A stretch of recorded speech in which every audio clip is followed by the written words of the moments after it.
नमस्कार, morning bulletin में आप सभी का स्वागत है। मैं हूं आपके साथ निशा शर्मा। आइए सुबह की खबरों पर एक नजर डालते हैं। सबसे पहली खबर आपको बेंगू से बताते हैं। पूर्व मुख्यमंत्री वसुंधरा राजे सिंधिया रविवार को चित्तौड़गढ़ जिले के प्रसिद्ध जोगणिया माता शक्ति पीठ पहुंची, जहां पर दोपहर करीब 3 बजे मंदिर परिसर पहुंचने पर राजे ने विधि विधान से मां के दर्शन कर पूजा अर्चना की और प्रदेश की सुख समृद्धि और खुशहाली की यहाँ पर कामना की। शक्तिपीठ के अध्यक्ष सत्यनारायण जोशी ने राजे का पारंपरिक स्वागत किया और उन्हें मंदिर में चल रहे विकास कार्यों की यहां पर जानकारी दी।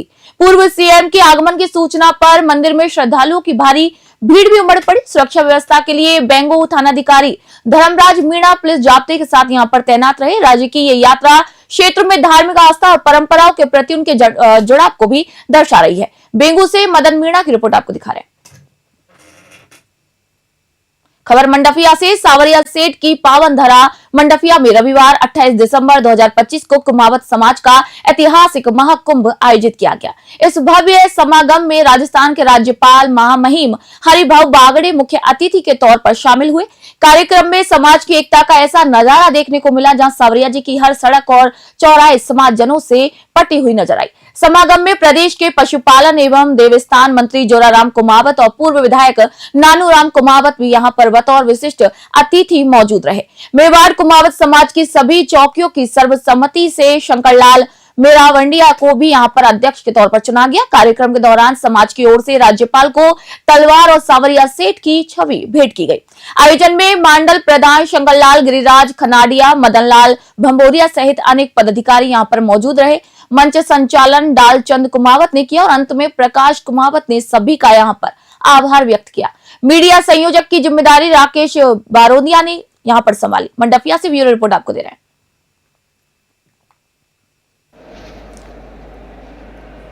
मंत्री महोदय, हम जानने की कोशिश करते हैं कि सावरिया सेठ में कुमावत मास कुंभ का जो आज आगाज हुआ है, इस समाज से आज कुंभ से क्या निकल कर आया, किस तरह की चर्चा हुई है और समाज को किस तरह का मार्गदर्शन के लिए राज्यपाल महोदय भी पधारे हैं, इस कार्यक्रम में शिरकत की है, तो इस मामले को लेकर क्या कहना मंत्री महोदय जी?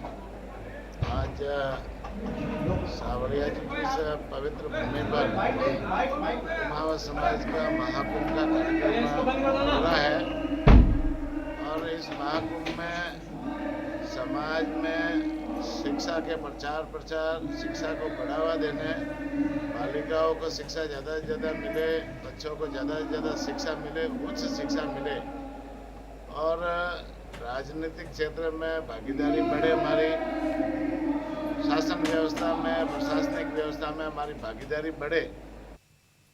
खबर श्रीगंगानगर से। 4 साहिबजादों के महान शहीदी दिवस के अवसर पर तेरा खालसा फाउंडेशन द्वारा श्रीगंगानगर शहर के रिद्धि सिद्धि मॉल के बाहर एक गरिमामय पगड़ी सम्मान कार्यक्रम आयोजित किया गया। इस कार्यक्रम में सिख समाज की आन बान और शान की प्रतीक पगड़ी को सम्मान स्वरूप नागरिकों को पहनाया गया।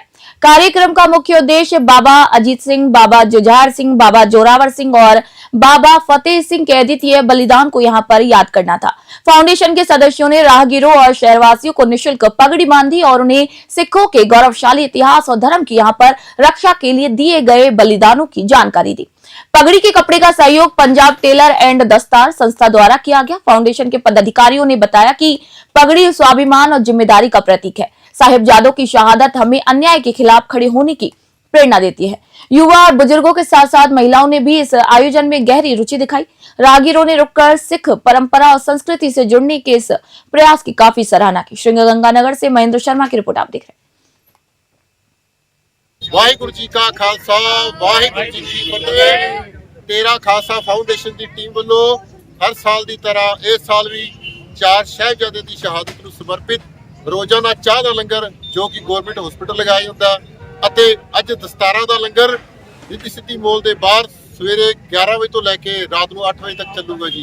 ਇੰਨੀ ਹਾਜ਼ਰੀ ਪ੍ਰਵਾਨ ਕਰਨੀ ਜੀ। ਵਾਹਿਗੁਰੂ ਜੀ ਕਾ ਖਾਲਸਾ, ਵਾਹਿਗੁਰੂ ਜੀ ਕੀ ਫਤਿਹ। ਵਾਹਿਗੁਰੂ ਜੀ ਕਾ ਖਾਲਸਾ, ਵਾਹਿਗੁਰੂ ਜੀ ਕੀ ਫਤਿਹ। ਜਿਵੇਂ ਕਿ ਆਪਾਂ 2 ਦਿਨ ਪਹਿਲਾਂ ਇੱਕ ਛੋਟੀ ਜਿਹੀ ਬੇਨਤੀ ਕੀਤੀ ਸੀ, ਉਸ ਬੇਨਤੀ ਨੂੰ ਕਬੂਲ ਕਰਦੇ ਆ। ਬਹੁਤ ਵੱਡਾ ਸਹਿਯੋਗ ਦਿੱਤਾ ਸੰਗਤ ਨੇ, ਬਹੁਤ ਨੇੜੇ ਦੂਰੋਂ ਆ ਕੇ ਵੀਰਾਂ ਨੇ ਦਸਤਾਰਾਂ ਸਜਾਈਆਂ। ਸਭ ਦਾ ਬਹੁਤ ਬਹੁਤ ਧੰਨਵਾਦ। ਮੌਲ ਵਾਲਿਆਂ ਦਾ ਵੀ ਬਹੁਤ ਬਹੁਤ ਧੰਨਵਾਦ ਜਿਨ੍ਹਾਂ ਨੇ ਸਹਿਯੋਗ ਕੀਤਾ। ਪੰਜਾਬ ਟੇਲਰ ਐਂਡ ਡਰੈਪਰ ਦਾ ਵੀ ਬਹੁਤ ਸਹਿਯੋਗ ਰਿਹਾ ਅਤੇ ਸਭ ਦੇ ਸਹਿਯੋਗ ਨਾਲ ਇਸੇ ਤਰ੍ਹਾਂ ਅੱਗੇ ਵੀ ਵੱਡੇ ਪ੍ਰੋਗਰਾਮ ਦੇਖਦੇ ਰਵਾਂਗੇ। ਵਾਹਿਗੁਰੂ ਜੀ का खालसा, वाहिगुरू जी की फतेह। खबर टोडाभीम से। टोडाभीम क्षेत्र की ग्राम पंचायत सिगनिया में आयोजित प्रसिद्ध सुड्डा दंगल के समापन समारोह में प्रदेश के कृषि मंत्री डॉक्टर किरोड़ी लाल मीणा ने मुख्य अतिथि के तौर पे शिरकत की और इसी दौरान उन्होंने जनसभा को संबोधित करते हुए जहां सरकार की 2 साल की उपलब्धियां गिनाई, वहीं किसान और जवानों के योगदान को भी रेखांकित किया। मंत्री मीणा ने कहा कि भारत के विकास में अन्नदाता का योगदान अतुलनीय है। ऑपरेशन सिंदूर का जिक्र करते हुए उन्होंने भारतीय सेना की ताकत और करौली के युवाओं के देश सेवा के जज्बे की यहाँ पर सराहना की। उन्होंने बताया कि राज्य सरकार ने 2 साल में चहुमुखी विकास के कई ऐतिहासिक निर्णय लिए हैं, जिनका सीधा लाभ आमजन को मिला है। कैबिनेट मंत्री ने सिगनिया में 7 लाख रुपए की लागत से नवनिर्मित सामुदायिक भवन का भी फीता काटकर यहां पर लोकार्पण किया। कार्यक्रम के दौरान लालारामपुरा, सिगनिया सहित 5 गांव के लोगों ने मंत्री का भव्य स्वागत किया और अपनी अपनी परेशानियां उनके समक्ष रखी। सुड्डा दंगल में भीखाराम डेडान की पार्टी ने सती सावित्री और किशन सहाय की पार्टी ने नर्मदा देवी की कथा सुनाकर श्रोताओं को भाव विभोर कर दिया। कार्यक्रम की अध्यक्षता सभापति उदय सिंह नीम रोठ ने की। टोडाभीम से भगवान जांगड़ की रिपोर्ट आपको दिखा रहे हैं।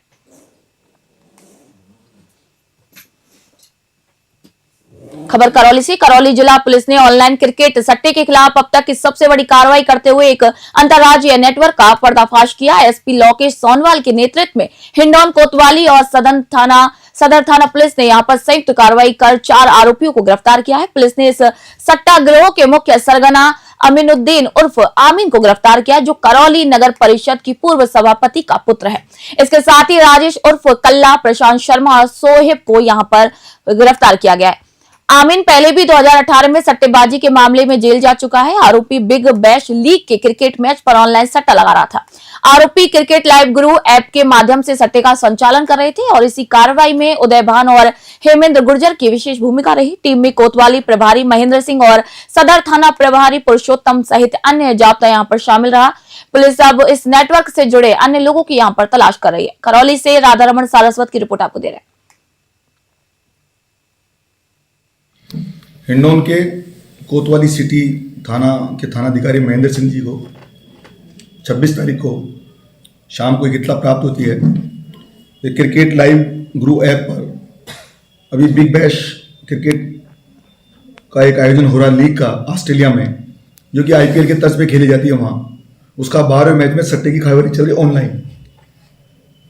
इस सूचना पर इन्होंने उच्च अधिकारी को बताया, इनके डिप्टी साहब बताया, एडी साहब बताया, मुझे बताया और उन्होंने उस पर रेड की।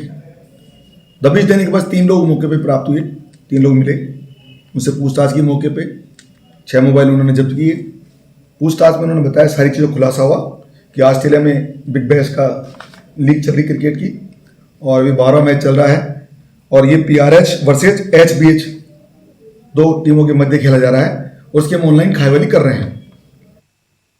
खबर धौलपुर से। धौलपुर में नाबालिग के साथ हुए दुष्कर्म मामले में आरोपी की गिरफ्तारी न होने से कुशवाहा समाज में उबाल है, लेकिन न्याय की इस लड़ाई में समाज 2 गुटों में बढ़ता हुआ नजर आया। रविवार को समाज के दोनों गुटों ने अलग अलग स्थानों पर बैठ के आयोजित कर प्रशासन के खिलाफ मोर्चा खोला। पहली बैठक कुशवाहा छात्रावास में हुई, जहां पर समाज के प्रबुद्ध जनों और नेताओं ने इकट्ठा होकर पुलिस की ढूलमूल कार्रवाई पर रोष जताया। वहीं दूसरी बैठक विधायक फैक्ट्री परिसर में विधायक शोभा रानी कुशवाहा के नेतृत्व में आयोजित की गई, जहां पर भारी संख्या में समाज के लोग जुटे। दोनों ही बैठकों का मुख्य एजेंडा आरोपी की अब तक गिरफ्तारी न होना रहा। वक्ताओं ने 2 टूक कहा कि प्रशासन की सुस्ती पीड़िता के घाव पर नमक छिड़कने जैसी है। बैठकों में धौलपुर विधायक शोभा रानी कुशवाहा, पूर्व विधायक BL कुशवाहा, भाजपा नेता शिवचरण कुशवाहा, पूर्व प्रधान रामहित कुशवाहा और गोरेलाल कुशवाहा यहाँ पर समाज के प्रमुख चेहरे यहाँ पर मौजूद रहे। समाज के नेताओं ने चेतावनी दी कि यदि शीघ्र ही आरोपी सलाखों के पीछे नहीं गया तो धौलपुर में बड़ा आंदोलन और धरना प्रदर्शन किया जाएगा। धौलपुर से संजय कसाना की रिपोर्ट आपको दे रहे हैं।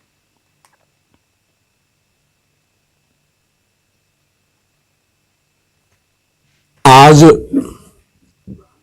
28 दिसंबर 2025 को कुशवाहा समाज के सभी सरपंचों, सभी पंचायत समिति सदस्य, जिला परिषद सदस्य, सभी प्रधान, विधायक और कुशवाहा समाज के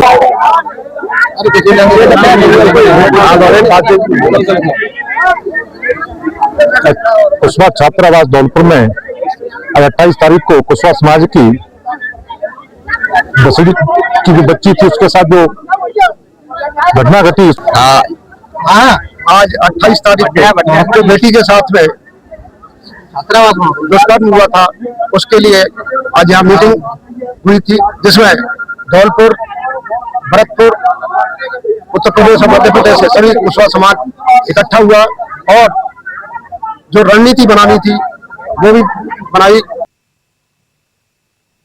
खबर श्री विजयनगर से। महावीर रामलीला युवा क्लब श्री विजयनगर द्वारा रविवार को डाडा पंपाराम मेला प्रांगण में एक विशाल निःशुल्क मल्टी स्पेशलिस्ट मेडिकल कैंप का यहां पर सफल आयोजन किया गया। इस शिविर में क्षेत्र के सैकड़ों जरूरतमंदों ने स्वास्थ्य लाभ का यहां पर लाभ उठाया। शिविर का शुभारंभ माता गुजर कौर जी और 4 साहिबजादों के चित्र के समक्ष दीप प्रज्वलित कर किया गया और इसी दौरान उनके महान बलिदान को याद करते हुए नमन किया गया। कैंप में 12 से अधिक विशेषज्ञ चिकित्सकों ने अपनी सेवाएं दी। क्लब की कोषाध्यक्ष मनीष शर्मा ने कहा कि मरीजों को परामर्श के साथ निःशुल्क दवाइयां भी वितरित की गई। शिविर के दौरान श्री श्याम हनुमान मंदिर में लंगर की व्यवस्था रही। मुख्य प्रकल्प प्रभारी मदन लाल चुग और सुशील अग्रवाल ने कहा कि चिकित्सकों ने भविष्य में भी क्लब के साथ मिलकर समाज सेवा का यहां पर संकल्प दोहराया है। श्री विजयनगर से जय किशन की रिपोर्ट आपको दे रहा है। आज श्री विजयनगर के डाडा पंबाराम मेला प्रांगण में श्री महावीर रामलीला युवा क्लब द्वारा हर वर्ष की तरह इस वर्ष भी मेडिकल कैंप का आयोजन किया गया है, जिसमें 12 विशेषज्ञ डॉक्टर बीकानेर व श्री गंगानगर से यहाँ पहुंचे हैं।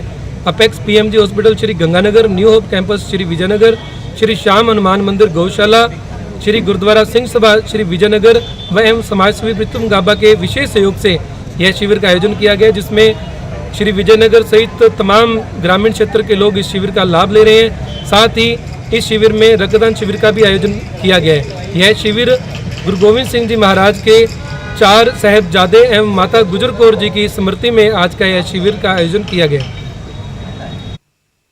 खबर अजमेर से। अरावली पर्वतमाला के संरक्षण और इससे नुकसान पहुंचाने वाले फैसलों के विरोध में एनएसयूआई ने अजमेर की सड़कों पर उतरकर अनूठा प्रदर्शन किया। जिलाध्यक्ष अंकित घारू के नेतृत्व में युवाओं ने राजकीय महाविद्यालय से केसरगंज तक विशाल मशाल जुलूस निकाला। यहाँ पर प्रदर्शन की खास बात यह रही कि एनएसयूआई के युवा कार्यकर्ता ऑक्सीजन मास्क पहनकर जुलूस में शामिल हुआ और इसके जरिए सरकार को संदेश दिया गया कि यदि अरावली को नष्ट किया गया तो भविष्य में शुद्ध हवा के अभाव में हर व्यक्ति को मास्क लगाकर घूमना पड़ेगा।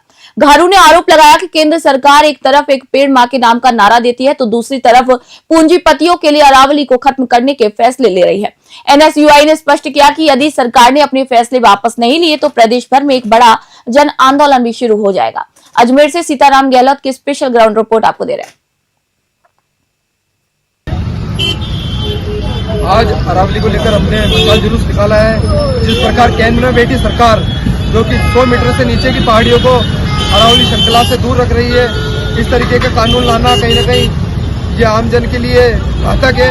उसी को लेकर आज हमने सड़कों पर उतरे हैं, मशाल जलाई है, सरकार को जगाने का प्रयास करा है। जिस प्रकार ये अंधी बेरी सरकार जो सो रही है उसको जगाने का प्रयास करा है हमने, और आज हमने मास्क लगाकर सरकार को आने वाले समय के बारे में बताया है कि अगर आज अरावली कटी तो आने वाले भविष्य के अंदर हमें इस मास्क की जरूरत पड़ेगी। सरकार अपना जो नियम लागू किया है उसे वापस ले। एक तरफ देश के प्रधानमंत्री व मुख्यमंत्री एक पेड़ मां के नाम लगाने का संकल्प लेते हैं, दूसरी ओर उन्हीं की सरकार के अंदर। खबर नागौर से। भारतीय राष्ट्रीय कांग्रेस का स्थापना दिवस नागौर जिला कांग्रेस कार्यालय में जिला अध्यक्ष हनुमान बांगड़ा की अध्यक्षता में हर्षोल्लास के साथ मनाया गया। इसी अवसर पर जिला अध्यक्ष ने ध्वजारोहण कर कार्यक्रम का शुभारंभ किया। वरिष्ठ कांग्रेस जनों का माला और साफा पहनाकर यहाँ पर मान सम्मान किया गया। जिला अध्यक्ष हनुमान बांगड़ा ने इस दौरान कहा कि कांग्रेस केवल एक दल नहीं बल्कि स्वाधीनता संग्राम से लेकर आधुनिक भारत के निर्माण की गौरवशाली गाथा है। पार्टी ने हमेशा हर वर्ग के कल्याण को प्राथमिकता दी है। कार्यक्रम में पीसीसी सचिव राघवेंद्र मिर्धा, पालिका अध्यक्ष तेजपाल मिर्धा, मोतीलाल चंदेल, दिलीप राज खान, हेमाराम बेड़ा और भीकम चंद शर्मा सहित कई वक्ताओं ने यहां पर अपने विचार व्यक्त किए। इसी दौरान शौकत अली, खुर्शीद रामचंद्र सिरोही, ओम प्रकाश मेघवाल, भानु प्रकाश सैनी और भारी संख्या में कांग्रेस पदाधिकारी और कार्यकर्ता मौजूद रहे। सभी कार्यकर्ताओं ने यहां पर एकजुट होकर पार्टी की रीति नीति को जन जन तक पहुंचाने का संकल्प लिया। नागौर से मोहित राकावत की रिपोर्ट आपको दे रहे हैं। खबर हनुमानगढ़ से। अरावली पर्वतमाला को बचाने और केंद्र सरकार द्वारा मनरेगा योजना को कथित तौर पर कमजोर करने के विरोध में रविवार को हनुमानगढ़ के नोहर में कांग्रेस कार्यकर्ताओं ने हुंकार भरी है। यहाँ पर आपको बता दें कि ब्लॉक कांग्रेस कमेटी के तत्वाधान में ये कार्यक्रम आयोजित किया गया, जहां पर इस विशाल पैदल मार्च का नेतृत्व विधायक अमित चाचाड़ ने किया। रामा मैरिज पैलेस से शुरू हुई ये पैदल मार्च कस्बे के विभिन्न मुख्य मार्गों से होती हुई विधायक निवास पर संपन्न हुई। हाथों में अरावली बचाओ और मनरेगा बचाओ की तख्तियां लिए सैकड़ों कार्यकर्ताओं ने सरकार के खिलाफ यहां पर जमकर नारेबाजी की। इस 5 किलोमीटर लंबे मार्च में ग्रामीण क्षेत्रों से भी बड़ी संख्या में जनप्रतिनिधि और कार्यकर्ता शामिल हुए। विधायक चाचाड़ ने यहां पर कहा कि भाजपा सरकार केवल पूंजीपतियों के हित में काम कर रही है और देश के जल, जंगल और जमीन को बेचने पर आमादा है। अरावली को उत्तर भारत का रक्षा कवच बताते हुए उन्होंने सरकार को चेतावनी दी कि पर्यावरण से खिलवाड़ बर्दाश्त नहीं किया जाएगा। हनुमानगढ़ से विनोद चौधरी की खास रिपोर्ट आपको दे रहे हैं। रायसिंह नगर से खबर आपको बता रहे हैं, रायसिंह नगर थाना पुलिस ने रात्रि गश्त के दौरान एक बड़ी सफलता हासिल करते हुए भारी मात्रा में अवैध नकदी बरामद की है। रायसिंह विजयनगर मार्ग पर की गई इस कार्रवाई में पुलिस ने लगभग 90 लाख रुपए नकद जब्त किए हैं। जानकारी के मुताबिक एएसआई जगतार सिंह की टीम देर रात गश्त पर थी, तभी एक संदिग्ध लग्जरी गाड़ी में रुकवा कर उसकी तलाशी ली गई। तलाशी के दौरान गाड़ी में नोटों के बंडल देखकर पुलिसकर्मी दंग रह गए। बताया जा रहा है कि ये गाड़ी शहर के एक नामी टेलर की है, जहां पर पुलिस ने गाड़ी में सवार 3 युवकों को हिरासत में लिया है। जब उनसे इस बरामद राशि के बारे में पूछताछ की गई तो वे कोई भी संतोषजनक जवाब या फिर वैध दस्तावेज पेश नहीं कर पाए। पुलिस ने नकदी और वाहन दोनों को जब्त कर लिया। इतनी बड़ी मात्रा में नकदी कहां से आई और कहां लेकर जाई जा रही थी, पुलिस इसकी गहनता से जांच कर रही है। पुलिस अब इस मामले में आयकर विभाग को भी सूचित करने की तैयारी में। इस बड़ी कार्रवाई के बाद इलाके में हड़कंप भी मच गया। रायसिंह नगर से राजू शर्मा की रिपोर्ट। खबर हनुमानगढ़ से। हनुमानगढ़ जिला कलेक्टर डॉक्टर खुशहाल यादव ने रविवार को जिले की गंभीर सेम समस्या के निवारण हेतु रावतसर और बड़ोपल क्षेत्र का सघन दौरा किया। कलेक्टर ने मैदानी स्तर पर चल रहे कार्यों की समीक्षा की और किसानों से सीधा संवाद कर उसका फीडबैक लिया। डीएम यादव ने आईजीएनपीआरडी 96 के दाई और बाई और स्थित पंपिंग स्टेशनों का यहां पर बारीकी से निरीक्षण किया। उन्होंने पानी की लिफ्टिंग प्रक्रिया और मशीनों की प्रभावशीलता को यहां पर जांचा। इसके साथ ही जीडीसी की आरडी 151 पर प्रस्तावित साइफन स्थल का भी यहां अवलोकन कर तकनीक की संभावनाओं को देखा गया। निरीक्षण के दौरान कलेक्टर ने स्थानीय किसानों से मुलाकात की। वहीं ग्रामीणों ने सेम नाले की नियमित सफाई और पानी की निरंतर निकासी की यहां पर मांग रखी। कुछ किसानों ने प्रस्तावित साइफन स्थल को लेकर अपनी आपत्तियां दर्ज कराई, जिस पर कलेक्टर ने नियम मुताबिक विचार करने का भी आश्वासन दिया। हनुमानगढ़ से विनोद चौधरी की रिपोर्ट आपको दे रहे हैं।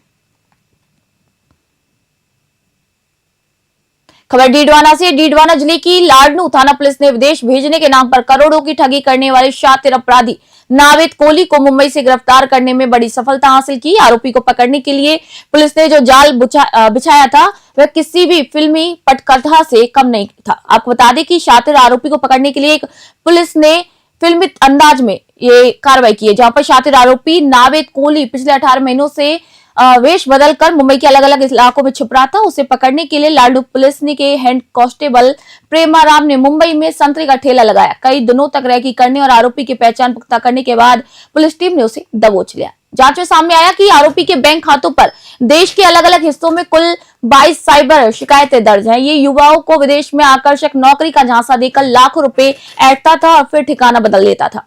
आरोपी को लाडनू लाया गया, जहां उससे गहन पूछताछ की जा रही है। पुलिस को अंदेशा है कि इस नेटवर्क में कुछ और लोग भी शामिल हो सकते हैं और ठगी का शिकार हुए पीड़ितों की संख्या और भी बढ़ सकती है। डीडवाना से गुलाम नबी आजाद की रिपोर्ट आपको दे रहे हैं।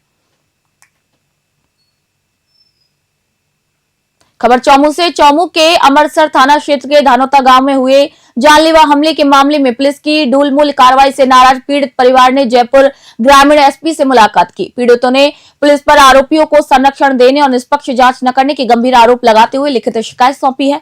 पीड़ित गुलाब चंद्र सैनी ने बताया कि हमलावरों ने लाठियों, सरियों और कुल्हाड़ियों से उनके परिवार पर जानलेवा हमला किया था। इस हमले में कई लोग गंभीर घायल हुए, जिनमें से एक घायल का शरीर सर की चोट के कारण आधा निष्क्रिय हो चुका है। पीड़ित का आरोप है कि नामजद आरोपियों में से पुलिस ने केवल 4 को ही गिरफ्तार कर उनकी खानापूर्ति कर दी।